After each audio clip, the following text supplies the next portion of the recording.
В общем так, купила Давиду книгу, энциклопедию для мальчишек, для выживания там в условиях там пустыни, города и всего такого. И там была такая штуковина. Покажи, мам. Как сделать костер, когда вот снег кругом. Короче, везде кругом снег. Там было так написано, он все сделал по книге. Подожди, вырыл яму здесь в огороде из снега вон прям. Ребята, сейчас я принесу. Такая яма глубокая. Мы сейчас будем И там в этой яме костер, и он не тухнет. Сейчас мы будем А так блины ветер жарить. дует, и ветер бы просто на снегу он потух.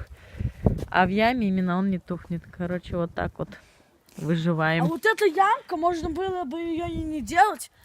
Так, Это жалко, здесь ветер нету, как бы от ветра. нету этого.